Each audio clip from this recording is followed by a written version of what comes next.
Good morning, everyone, and welcome to today's webinar, where we're going to be talking about how we're boosting revenue for leading supermarkets, retailers with Glovo and Instaleap. I see a lot of people are already slowly tuning in. I saw people signing up from Europe, Africa, Middle East. Welcome, everyone. It's great to have so many professionals, grocery professionals around the world in this webinar today. We're going to be talking about a lot of exciting stuff, mainly about how we're boosting profitability in quick commerce operations for grocery retailers. But we have a lot of exciting stuff on the agenda today, right? We're going to be talking a little bit about Glovo, about the history of Glovo and how Glovo got into like the grocery space. And then also mainly about operational metrics, about replacements, waitables, cancellations. So having that said, let's start with a quick introduction. My name is Bas. I'm the VP of International for Instaleap. I started for Instaleap back in the Americas 5 years ago. I moved to Europe around two years ago, where I'm end-to-end responsible today for Europe, Africa, and the Middle East. And I'm having next to me today Johanna Pontes. He's the head of groceries in Glovo.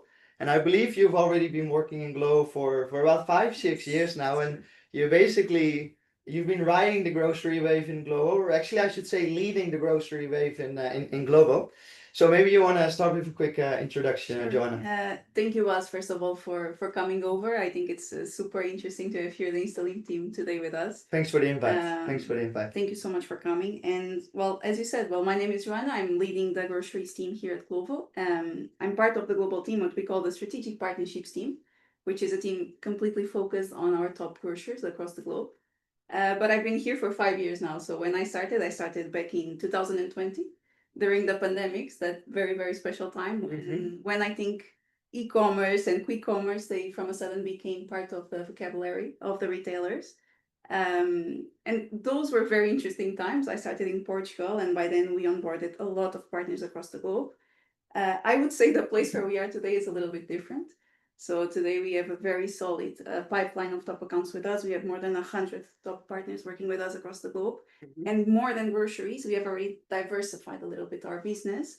So let's say we are already touching the rest of the retailer side. So electronics, beauty, pets, you name it. Yeah. And we have been seeing super interesting results on the quick commerce side. So very excited to be here today telling you a little bit more about it. Very excited to talk about like all of these things together with you today. Before we get into like the details for the people that don't know yet, let me give a brief introduction as well of Instaleap. So Instaleap is a grocery specific software as a service technology where we help leading supermarket chains basically with two main things, right? The first one is operational efficiency. So really making sure that we are more efficient than we are today with our pickers and with our delivery fleet.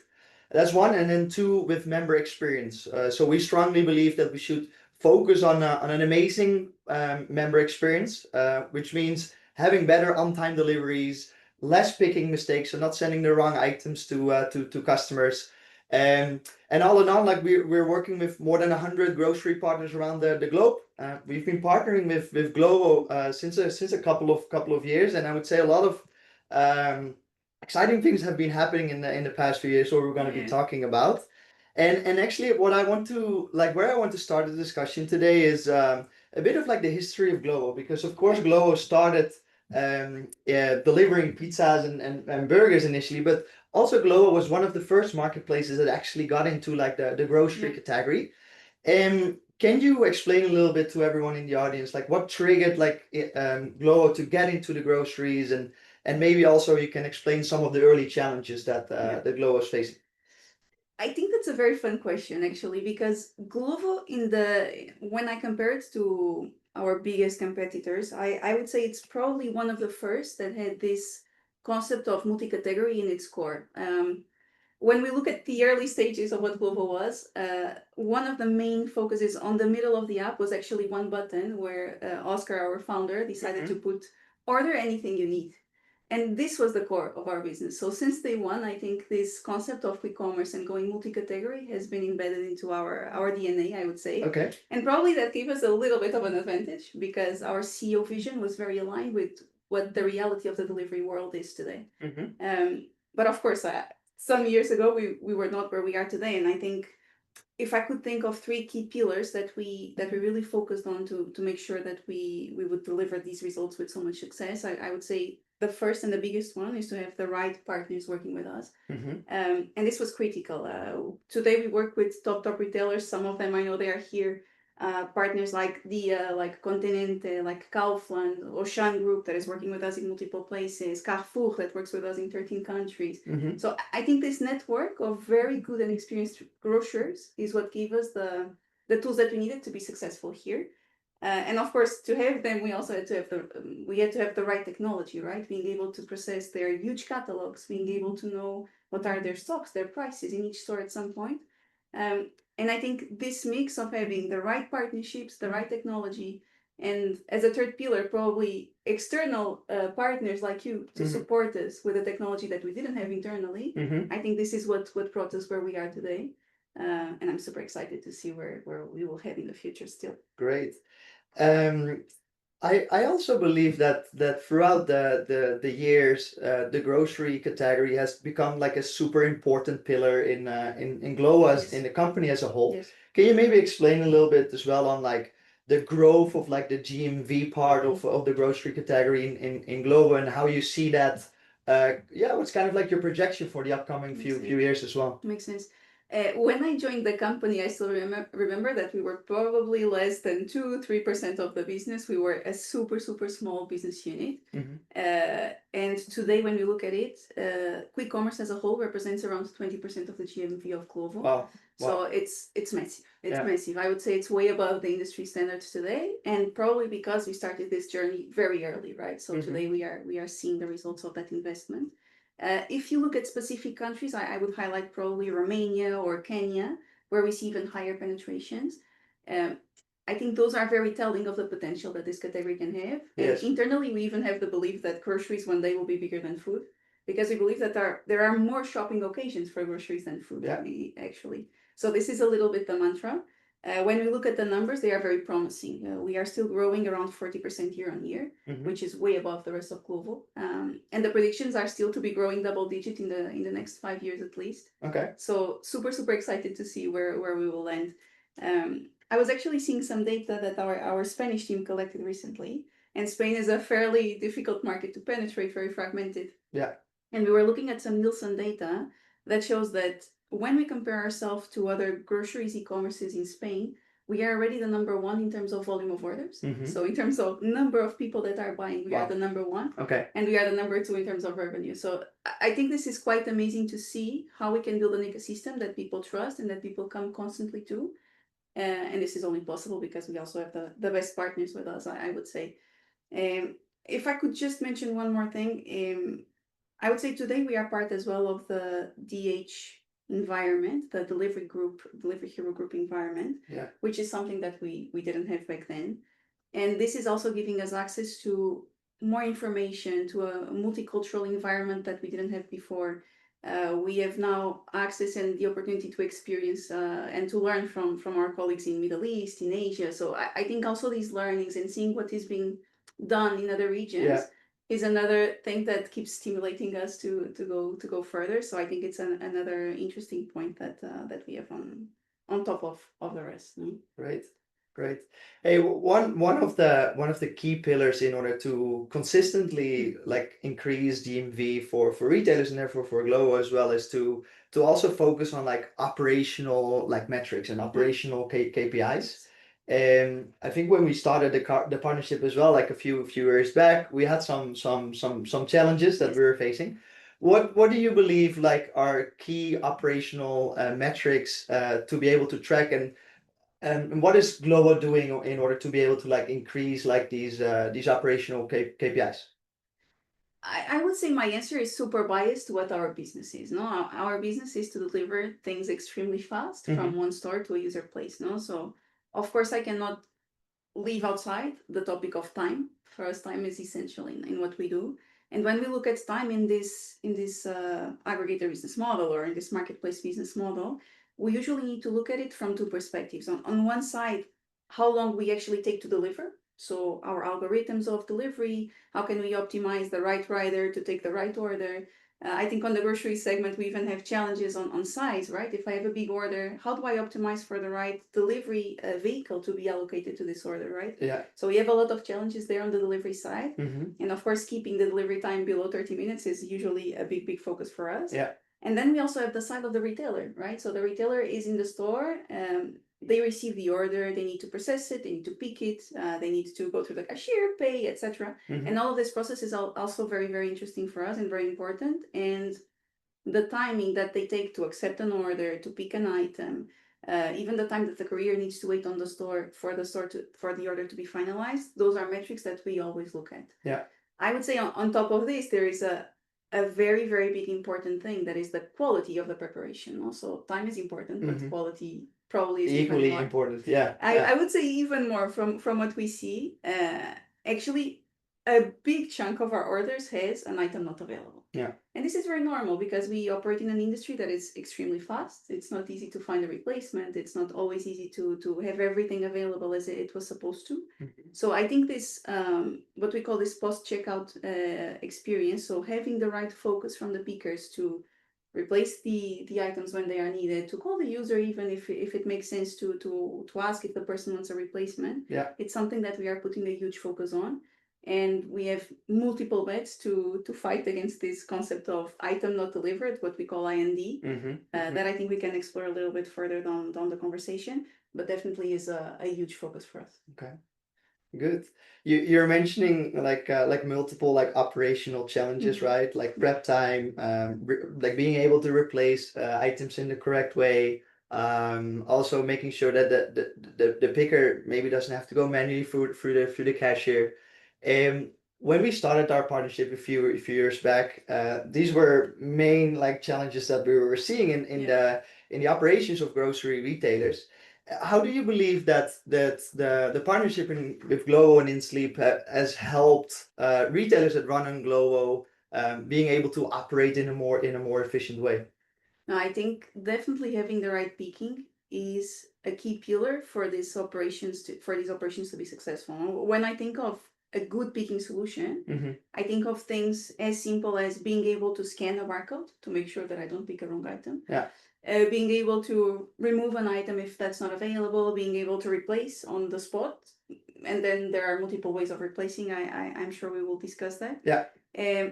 I think about the checkout process. No, do I really need to go into a line, or can I skip this process and go directly to, or send the information directly to my POS and avoid wasting time of my picker in the store? And I think all of this flow is something that Glovo as a company could not build, right? Because our tools were built for food initially. Yeah, to deliver burgers and pizzas, right? Like you don't have to much smaller baskets, right? I would say a groceries retailer today in Glovo is operating with on average 10 to 15 items per order, right? Okay. So Yeah. these are quite big baskets for sure for our partners seeing us here when they compare it to their e-commerce, not at the same level, but for something that needs to be prepared in 20 minutes, there's a huge operational pressure. Yeah. And I think picking solutions like Instaleap are the ones that are giving the retailers the tools that they need to prepare more efficiently and to respond to these small challenges that I was mentioning. Yeah.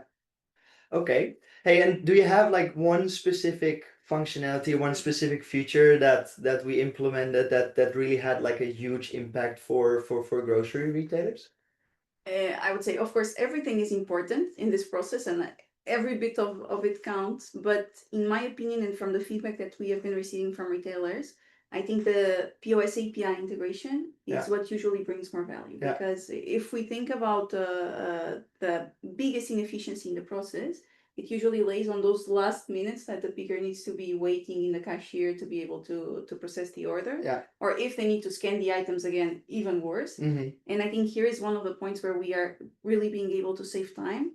More than that, I think there is an added value to that type of integration that is, you can also receive the information back, right? And for us, being able to receive the information back, it really represents that we don't have price differences, that we really deliver to the user the right value that we should, and that we can inform the user about that. So I would say this POS API integration is probably on my top. In your top, yeah. It's some of the things that this is something that we've seen as well in Instaleap is that generally speaking, like when a picker just have to like go through the cashier and wait in a normal line as like being a normal offline customer and then manually check every single product, it can take up to like 10 minutes, 10, 15 minutes, right? And if we're able to slash these 15 minutes down to just a couple of minutes, or maybe like even nothing when we do like a full API integration with the POS, that can save a lot of time. And if you do a few orders a day per store, it's okay, right? But then the moment you really start scaling orders and volume, it's super key to have something like this in place. And then most probably I'm already like people are thinking and now it's like, hey, but boss, Johanna, like we don't have a lot of like development resources in-house to be able to build integrations into picking applications, picking tools.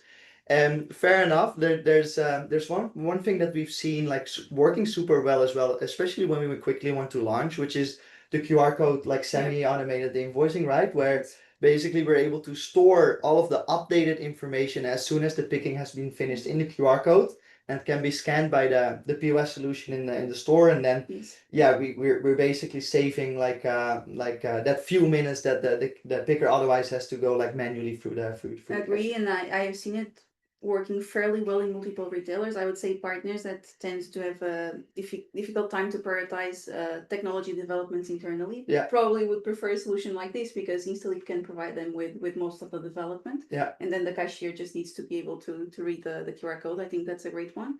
And when I think of it, I'm also connecting to some of the bets that we have inside Glovo. And I'm thinking, for example, about loyalty card. There is one of the latest bets that we have been doing internally.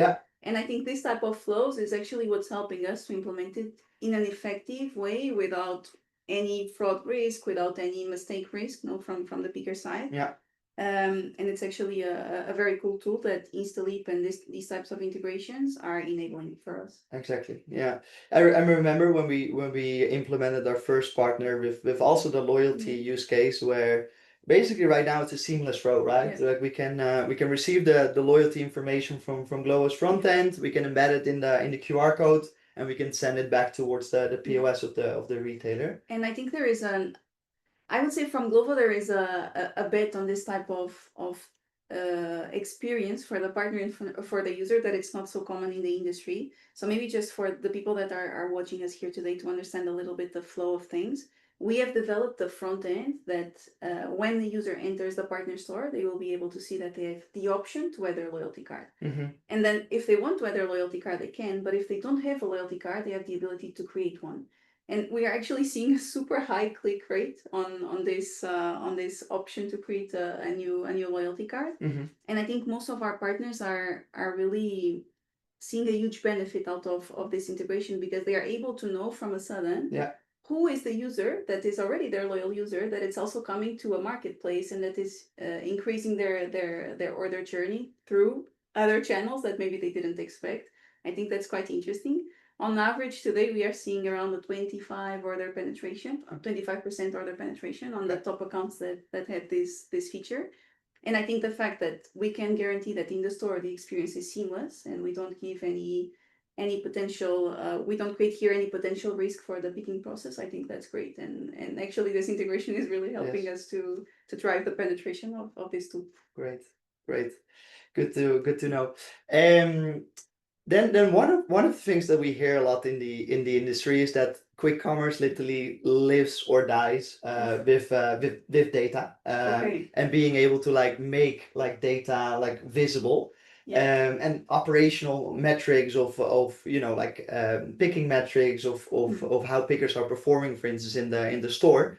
How do you see that, and what type of like processes does Glovo have in place in order to really enhance like these type of metrics for grocery retailers today? I think that's a funny question. I think it's true. I think data in this world is very relevant, and I think the more data we have, usually the better, and the better data we have, usually the better.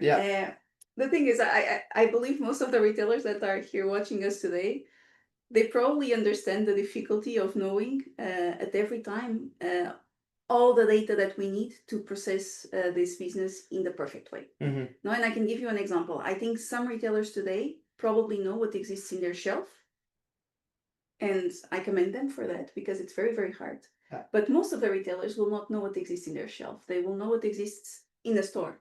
So that includes the shelf and also includes the warehouse, right?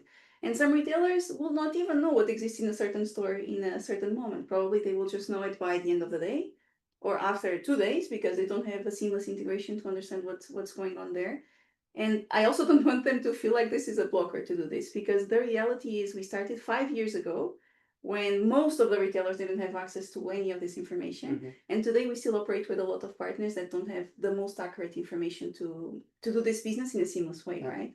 So what can we do as a technology provider? And I think this is one of the biggest focuses that we have been putting internally is to develop the tools to try to help partners to improve the quality of their data. I can give you maybe 2 big examples that I would say have been our biggest focuses in the past months. On one side, we are working on what we call the IND bot, so the item not delivered bot, which is basically a tool that looks at products that were not available in the past days at a certain time of the day. And based on that history, they will predict that that item is not available anymore today at this time of the day. That was the same time yesterday, right? So maybe if I never have bananas available at 10 a.m., I'm going to assume that maybe it's better not to show those bananas to the user at 10 a.m. because they're not going to be there, no? So this is the type of thing that we are building on top of partners' data, and then we ingest whatever they send us, no? So once they tell me bananas are back, then bananas are back, right?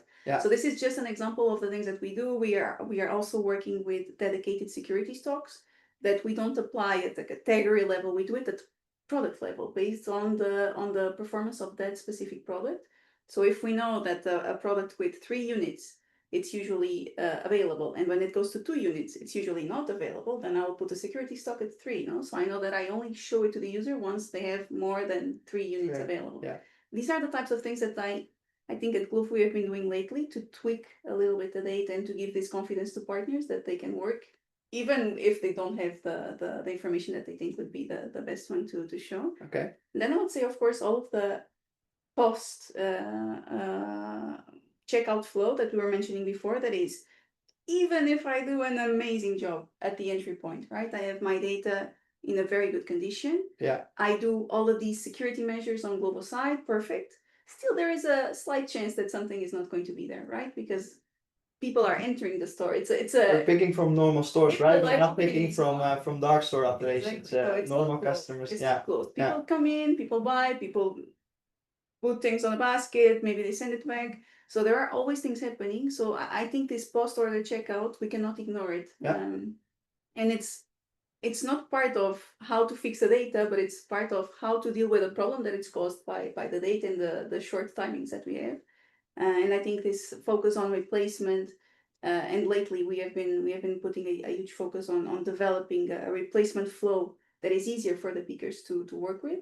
I think there it's also a big focus, and it's part of the solutions that we are trying to find to deal a little bit with these data discrepancies that are normal. And one of the other things that we hear a lot as well from grocery retailers is that having data is one thing, but having the data live available for the store managers and the people that are actually like in the operations is another thing, right? Picker performance is and picker motivation is a very big topic in the industry, because on the end of the day, like an operation lives or dies by the pickers and the drivers to be able to consistently deliver products on time. How would you say that like the metrics that we talked about, they connect towards like the picker performance and the picker motivation? It's a tough question for me to answer, because I would say picker performance, picker motivation, picker incentives, it's something that we discuss with every partner depending on their culture. So I would say we have worked with retailers before that don't work at all with incentives in the stores. So for them, it would not make sense to build incentives just for this business model, right? And I can understand that. So usually they completely avoid monetary incentives and anything like that. We have seen other retailers that already work with incentives. So they already have this culture of incentivizing the pickers for doing A, B, and C, so they can easily put another KPI on their metrics, and it's easy to go through. So we usually try to adapt what we consider an incentive to the reality of each partner. We have seen examples from just doing a newsletter where we put the stores competing between each other, and this is the only way of incentivizing that we use for the pickers. Two things such as monetary prizes and or big or having really a bonus structure associated to the picker job. Okay. We have done tests in different countries with different models. I would say, for example, in Georgia, we did a test with a big partner there, where we saw the replacements improving from around 5% per on average to 30%. Okay. Which means that when you really give the right incentive to people, they take the time to do the process better. And of course, this then has a lot of positive effects on the partner. We have other cases, like in Morocco, where the partner was really incentivizing only the replacements. They didn't care about any other metrics. So replacements was the only thing that they were putting on the picker salary. And we even saw the basket size increasing by 10% on average. Wow. So pickers were so motivated to replace that they were even upselling when calling the users, and they were telling them, okay, you want to replace this? Perfect, but then I will give you something else. Do you also want it? And they were adding more things to the basket. So I think those are funny examples of where we saw that really the incentives work. But I would say, at the end of the day, we need to adapt it well to the structure of each partner and the culture that they have. One of the things that we've really seen at Instaleap is making sure that you make picker performance visible for everyone in the store, right? So we have some like grocery partners that basically have a big screen where they show like the picker performance. So like, hey, picker A did X amount of items per picker per hour, and picker B did X, and then based on that, like everyone, it's visible for everyone. It's visible for the pickers. It's visible for the store managers.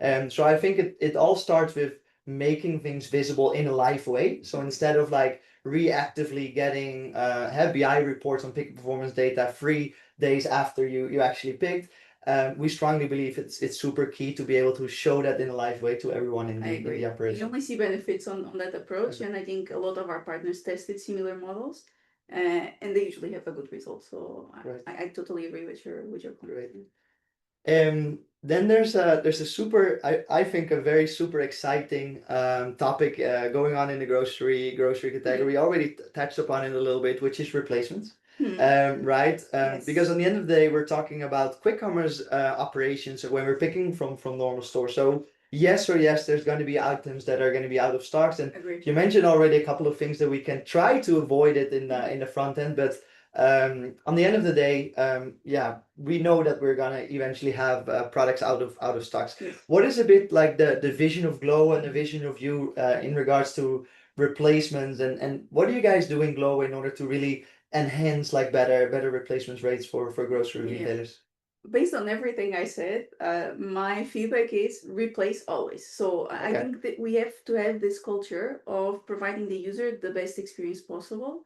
I think when people go to the store, they have the choice, right? They can look at the shelf, they can clearly see what's there, and they can make a replacement choice themselves. Yeah. And I think online we need to be able to replicate this offline experience. If not, people will never trust the system, right? So I think for Glovo and for the partner, considering the experience that we want to give, the stickiness that we want to create, we really need to focus on replacement. So that for me, it's the baseline for everything. Okay. Then when we think of metrics, we usually see that healthy levels of replacement are above 30% of orders with problems. So at least trying to make sure that in 30% of the cases we can replace, it's great.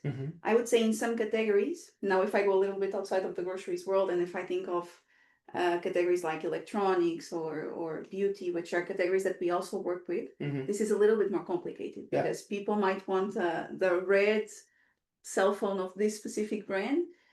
And I'm sorry if I don't have the red cell phone of this specific brand, maybe you don't want it anymore because you don't like green. You know? Yeah. So I think there we still have a lot to do to understand what would be the right replacement flow. But when I think of the groceries category, usually in the store there is something that could be a perfect replacement for that item. So we really want the partners to focus there. Lately, something that we have been doing was we improved a little bit our replacements flow. In the past, what we were saying to the partners was, hey, if you need to do a replacement, tell the picker to call the user. This works, and I would say the example of Morocco, it's a case where it really worked very well. but not every partner was available to do this. It increases the picking time, right? So something that we are doing is we improve the replacement flow by ingesting customer preferences. So now if you come to Glovo, in some of our partners that are testing this new model together with the Instaleap team, you are able to see the option, do I want a replacement, yes or no? And then based on that, we pass the information to Instaleap, and the picker will be able to see if the person wants a replacement for that item or not. And then we suggest to them potential replacements out of the category where that product was. So I think this is one step to facilitate a little bit the process, to remove all of the friction on the store. And I hope the next iteration will be to ask the person what should be exactly the replacement, so we can pass this down the road. This is our objective, and we hope this can help some of our partners that really struggle with the phone calls. But from our perspective in Sleep, what like replacements is a very big topic, of course, and there's a lot of different ways to be able to like handle it. But the use case that you're explaining, where you have the customer pre-select this already in the Glovo front end in this case. For us, we strongly believe it's the best possible way from two perspectives. The first one is operational efficiency, right? Because the picker doesn't have to call the customer. They don't have to write a customer through WhatsApp. They don't have to go to the store manager for the store manager to call the customer. So from an operational efficiency perspective, yes. And then two, from a member experience perspective, we really see that this is also from a customer perspective the preferred way of being able to get a replaced item, right? Because if I'm ordering my groceries, I don't always want to communicate with another human being. I want it to get it delivered as quickly as possible with the products that I want, right? So I find it very exciting to see that the Glovo made this possible in the front end, and very good that we already included that in the integration as well that we built, right? So making sure that we can show that what is coming from the front end directly towards the picker in the picking application. I think it's a very interesting topic, and I think even across the industry and cross country, there is no consensus on what is the right way to do a replacement. We have done a lot of studies. We have checked what our colleagues in other regions are doing. There is a different approach to replacements almost everywhere. But I would say ultimately what we want is to build an experience that can suit well the partners that work with us, and that can suit well what our users look for. So in an ideal world, we would love to give all the options to the user and let them decide. No, maybe they actually prefer to be called. Perfect, someone will call them. Or if they don't at all, let them decide on what to do. This is our ultimate goal, I would say. And of course, we will learn a lot from this experience, because we are just starting this new methodology. And I'm looking forward to see the results. But so far, they seem to be very interesting, to be honest. Great. Then there's another like interesting topic in the grocery category, which is more geared towards like waitables and how to pick waitable items in stores. What's a bit like the way how Glovo is working as of today with waitables, and do you see like any changes happening regarding waitables in the next few years for you guys? I hope so. Okay. So waitables are a very interesting topic because they seem very simple, no? And I think me and you, I mean, we are from a generation that we grew up going to a store, being able to pick a waitable in a seamless way, right? Some partners ask the customers in their stores to actually weight the item, do everything themselves. Other partners wait at the cashier. But I think everyone found a way to deal with waitables now. So I think in our mind as consumers, it seems like an easy topic to approach. Unfortunately, when we think about a marketplace business world, that is, I have a partner, I have a marketplace, I have a user. Now I need to connect these three journeys. It's not always easy to build a perfect and seamless experience for the users that we would love to on what concerns waitables. And I'm actually very proud because recently I think we have been very, very close to find the perfect spot there.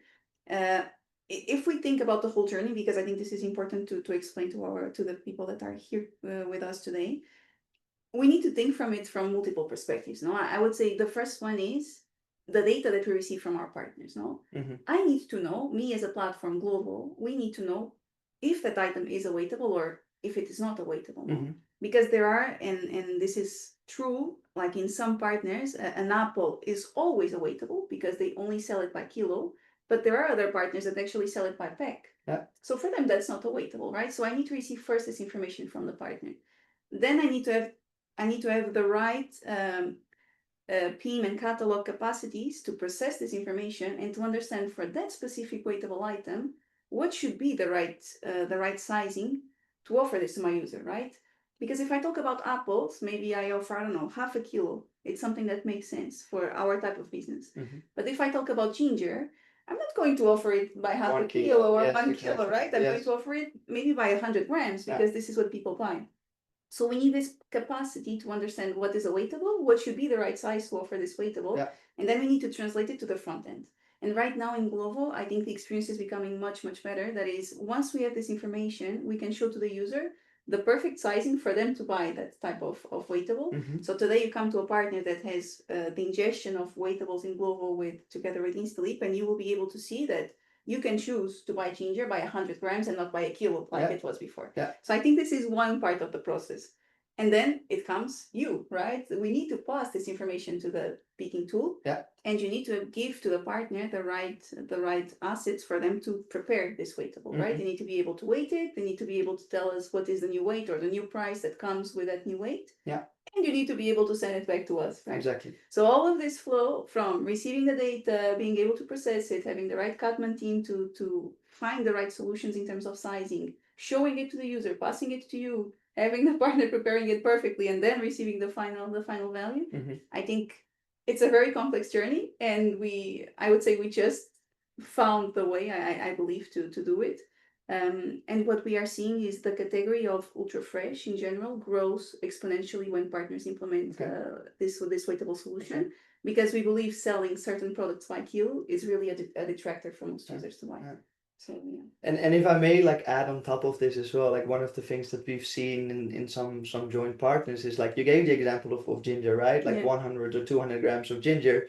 We also need to make sure from like a picker perspective that we're at least close to like picking that extent weight, right? So so making sure that we can put boundaries also in the picking application for discrepancies on that specific like item, waitable item that pickers will pick. So that we don't have super big discrepancies in the final price, right? And that we can store that information again in the QR code and send the updated information back to the pass of the retailer. All of that journey needs to be perfectly integrated. I would say if we also don't control price differences, then we end up with orders that are way too far from what the user expected, that can generate friction on the customer stickiness to the process. So I think having that flow there, it's extremely important to deal with this. Yeah, we talked about a lot of like solutions that we've been working on in the grocery category. Let's talk a little bit about challenges. So what would you say are some of the challenges that Glovo is trying to tackle in the grocery category for the upcoming few years? Okay, so if I think about challenges, I would say, of course, everything we were mentioning here, from an operational point of view, it's still an ongoing challenge for most of our partners. Some of them don't have the perfect picking solution yet. Some of them don't have the perfect process today. They didn't find the right path to incentivize speakers. So all of these things that we were mentioning, I would say they are still one of our focuses. If I could think about what for us today is probably the biggest thing, is to support our partners and all the teams that are working with us to find the right omni-channel strategy. I would say at Glovo, we already found the perfect formula that we like to call offline parity.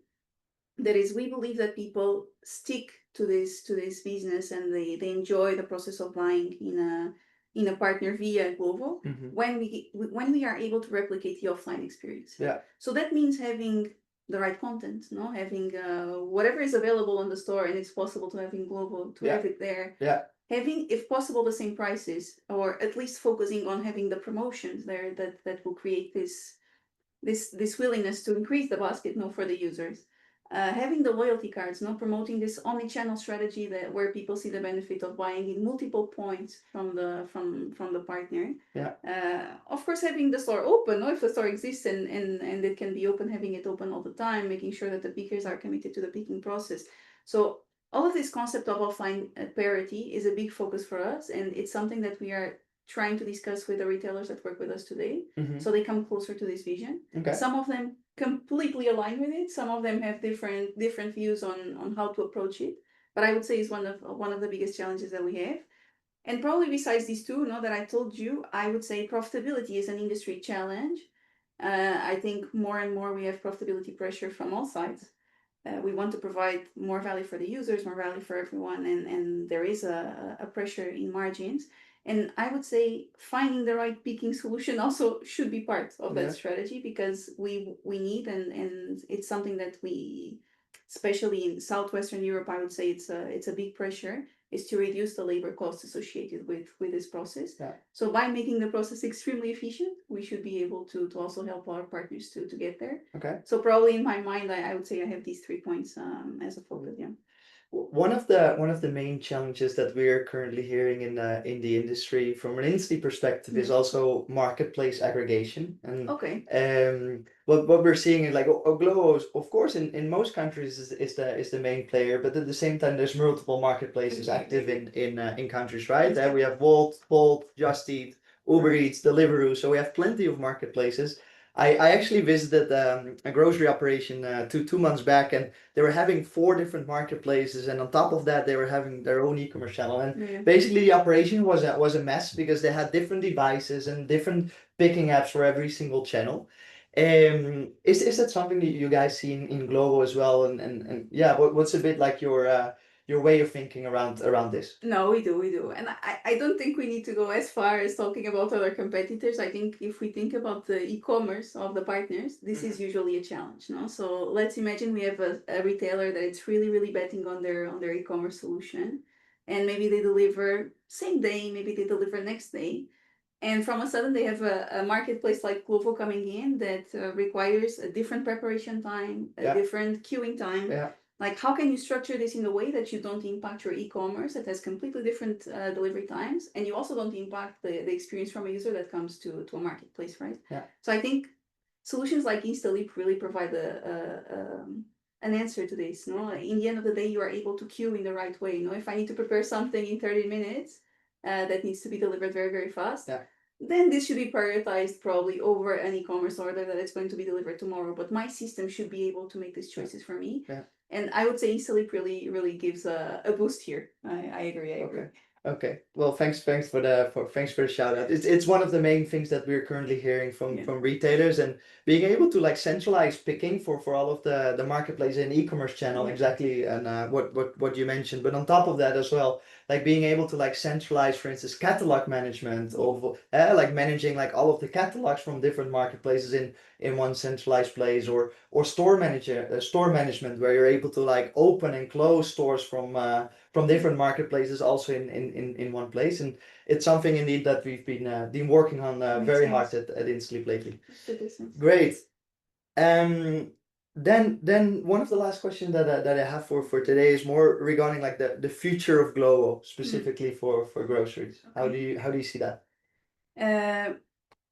So I would say today we are still the same company that we were 5 years ago, right?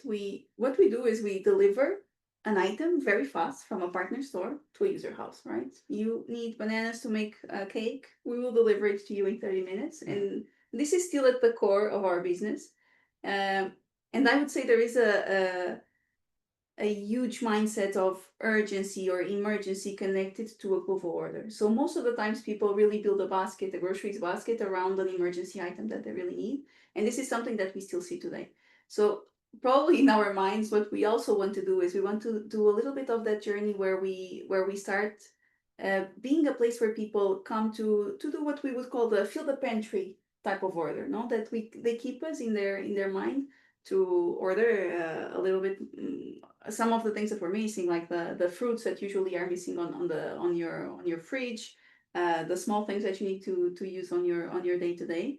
This is where we want to head a little bit towards too. I would say today we are still a little bit more on the emergency side and on that unique item that really triggers the order flow. But I would say we are definitely working to get there. And when we think about services, probably I have 2 things in my mind that I think we have been working on lately that are also interesting for our partners. Yeah. On one side, we have what we call last mile as a service. Yeah. That is a service where we try to provide to the partners that work with us today a solution to do fast deliveries from their e-commerce, which for us is something also very interesting, no? Because we don't want to appear here as just another channel, no, that comes on top and that is kind of driving users away. This is never the mindset. I think the mindset here is to build a strong omni-channel offer from our side, from the partner side, that really creates a stickiness. No, and I think providing a service to the partner e-commerce, it's something that we were missing, and today we do. So if we have a partner here that actually wants to deliver an order in 30 minutes and they don't have an internal network to do that, they can use the global network to provide this experience to their user. I think this is a massive added value, and we have seen many partners going towards this business model. I can also think of another one that we are exploring very much in Italy. That is what we call MFCs as a service, no? That when we see that partners struggle very much with operations and it's hard for them to connect the operation of a marketplace to the operation of a store, we are offering some solutions to bring the partner inside our MFC and having the burden of the picking, no? And doing all the picking and all the operation ourselves inside the MFC. And this has been proven to be a very interesting business model for our partners and for us. And it's in general providing a much better picking flow, a better user experience with less items not available, as you can imagine. So all of these things. So I would say in the end of the day, what we want is to create an ecosystem that really speaks to our retailers, no? And that gives them solutions to the problems that we have been seeing that constantly appear there. And I think this will stay in our DNA moving forward. So I do believe that these focuses are going to help us to keep growing. Right. I quickly wanted to touch upon like the Glovo last part, because I think it's something super interesting, right? Like, because from an Instaleap perspective, what we hear a lot is like from retailers, like, hey, I do want to launch my own e-commerce channel, but at the same time, very high cost to be able to like purchase trucks, get motorcycles, get bicycles, hire the drivers. In most countries, it's also not as easy to just hire a lot of additional drivers, right? We've been working on the integration. So like we have the integration ready right now between Glovo and between the Instaleap core logistics platform. We have Italy as a first customer actually already live on this formula. And I think it's something super exciting and super like useful as well for retailers that do also want to do something in their own e-commerce channel, but don't have the resources and capacity to be able to do so. Agree. No, amazing. Yeah, fully aligned. Great. I think that was it in terms of like the questions and the discussion points that we had on the agenda today. We have also a few questions.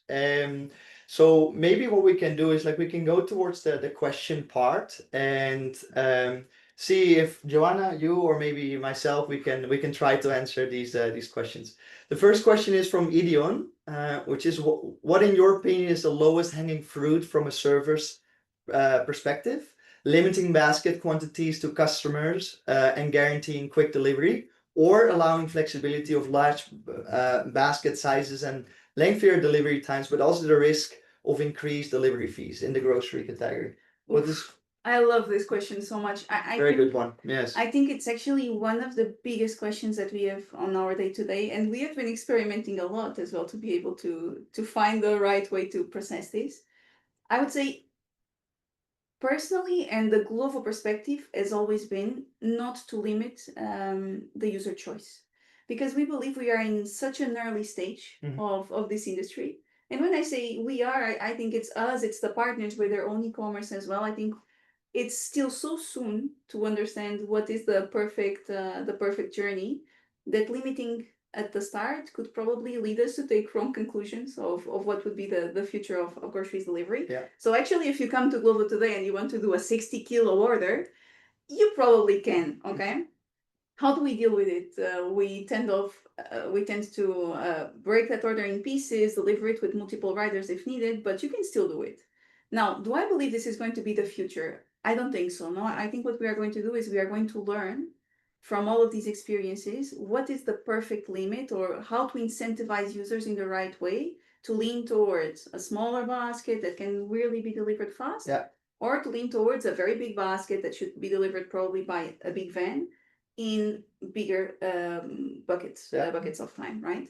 I think also there is a core, I would say a core topic embedded both to the partners e-commerce and to us, that is, there is a certain bias already from users to think that Glovo is for emergency and small orders, even if we don't limit it. It's what happens naturally today. And we have partners, and this is something that when I say it to retailers, usually they look at me like it's impossible. We have partners today with 50,000 products available in their stores in Glovo. Okay. So the reason why users are not buying huge baskets, it's not because the items are not there. It's because they really have a natural bias to do small baskets with us. Yeah. And they come to us to do more emergency baskets. So I think our perfect and natural spot will be always between emergency and those filling the pantry basket sizes that I was mentioning before. I think everything that is a huge basket size would always be processed in an e-commerce of a partner. Yeah. I don't see a way for us today or in the short term to really change the user minds to come to an aggregator like Glovo or any of the other competitors that we have in the industry, Yeah. and to do these types of large baskets. I think naturally people are already starting to dissociate the two of them. And it's also one of the reasons I believe last mile as a service, for example, in the partner e-commerces, Yeah. are good complements for the partners to serve smaller baskets, but they will still be a small portion of what they are going to deliver in terms of size. And also, I think the industry is naturally flowing towards that separation. I believe the limit it's not yet defined, so I think this is what we still need to learn. What is the perfect spot to incentivize or not? Fair. And then from like an Instaleap perspective, like I think it's a very, very good question, Inion. But the way how we like really look at it is especially when we're talking about like own e-commerce channels of retailers, is to be able to manage like slot management in a dynamic way. Right? Because traditional retailers, the way how they treat slot management is literally saying like, hey, per slot I can deliver, for instance, 15 or 20 orders. We strongly believe that is not really the best way to be able to do this. So we believe there's multiple parameters missing in the way how traditional retailers are doing it. So for instance, what is the distance from the store towards the end customer? Is there traffic at that specific moment? Makes sense. How many items have been added to the basket? Is it 20 items? Is it 70 items? And what is my picker performance in that specific store? Maybe I'm picking faster in a convenience store than a bigger hypermarket. Do I have the capacity? So do I have the pickers? Do I have the drivers from Glovo Last to be able that are close towards the store to be able to do the delivery? So we strongly believe that all of these parameters are super important and key to take into account in order to have also that healthy mix of both quick commerce deliveries and next day deliveries. Makes sense. Total sense, yeah. Then there's a next question from Brett. How did you find the integration of your system with Instaleap? This one is more geared towards you, Johanna. I think when we think about the integration, it's a very probably it's a more complex question than what it seems like. So we did a huge job now to make sure that the experience, as soon as we said, hey, we have a partnership, we want to have this integration working in a seamless way. I think we did a lot of background work to make sure that the experience for the partner would really be as fast as possible, would really be tech hustle free as much as possible. And that included many things. It includes things such as, of course, having a catalog that integrates properly with the systems of Instaleap and making sure that we don't have discrepancies. Of course, it also includes Instaleap adapting a little bit to the API requests of Glovo, because we have a standard API that we also offer to other players in the same industry as Instaleap and even to our partners. And I think besides that, and probably what I like the most of the current partnership that we have, is that every time we launch a new product, Instaleap is there to implement it. And for me, I think this is one of the biggest advantages that we have nowadays, is Glovo is constantly building new things, right? And some of our partners, they might struggle to follow that speed, right? And to have their technology team updating their own apps to be able to follow these updates. And I think having this partnership with Instaleap makes it very seamless for the partner, because every time we develop something, you guys also focus on that, and then we can provide it to the retailer in a seamless way. So for me, it's one of the best things that is out there. Of course, there are plenty of other options. Retailers also have their own picking solutions, and many of them are doing great jobs in that area. I would say here, this is one of the main advantages. It's really the speed at which you can get access to new tools. I think it's a good point, and like we discussed one of these use cases before, right? The pre-suggested replacements. This was something that was not available in Glovo a couple of years back. Glovo developed it in the front end, and I think it's key that to mention is that we always keep on iterating on the integration, and I think there's a perfect example where we Glovo launched it, and then we make sure from an Instaleap perspective that we adapt accordingly, so we can provide the best possible experience for retailers and therefore also for the people in the operation. Yeah. Great. Then I see we have a question from Francisco. How do you see AI or predictive analytics changing grocery operations in the next few years? I can most probably start answering this one from an Instaleap perspective. So we strongly believe in Instaleap that AI shouldn't be a buzzword, but that it actually we should have AI in place to get a better grocery operation on the end of the day, right? And there's a couple of use cases that we've been looking at and where I believe personally that AI can really help. The first one is more on the replacements. So one of the things that we see is that if we really want to focus on member experience, it's super key that from a picker perspective, we always show the right replacement option towards the picker to be able to send back towards the customer. And one of the things that we've been working on is making sure that AI can help us based on customer preferences and customer history to show the right replacement option towards the picker in the picking app. So that's most probably one use case that where AI can really help. And I would say the second use case that we've been looking at is more like an AI type of support agent. Because on the end of the day, when we're launching e-commerce channels, there's going to be a lot of basic questions that customers are asking us, right? Like, where's my delivery? Can I reschedule my order? Can I add an extra item? And we believe that humans are not always the best resources to be able to answer these type of questions, and that we can really get help from AI to either generate a response already for the support agent or being able to directly respond towards the customer. So I would say those are a couple of things where we see that AI can really help us with in terms of grocery operations. Super aligned. I think we did some experiments also on the front end to understand where AI could support. I'm leaning very much towards your assumption that AI is a huge support on the back end, right? On the management of simple tasks that today are not automated, that we can automate much more. On predicting models, on dealing with the data inaccuracies as we were speaking before. So I think there is where AI is going to come in a stronger way. Probably when people think of AI, they think more from a Porsche perspective, the front end, like what can I do to buzz people? And I think we are learning that on the back end, we have much more to benefit from it. So also super aligned with your answer. Yeah. Great. I think that was it. We're running out of time. Time full. Yes. I really want to thank everyone for joining us today. I really want to thank you, Johanna, as well, for having us here in the Glovo office today. And see you all the next one. Thank you.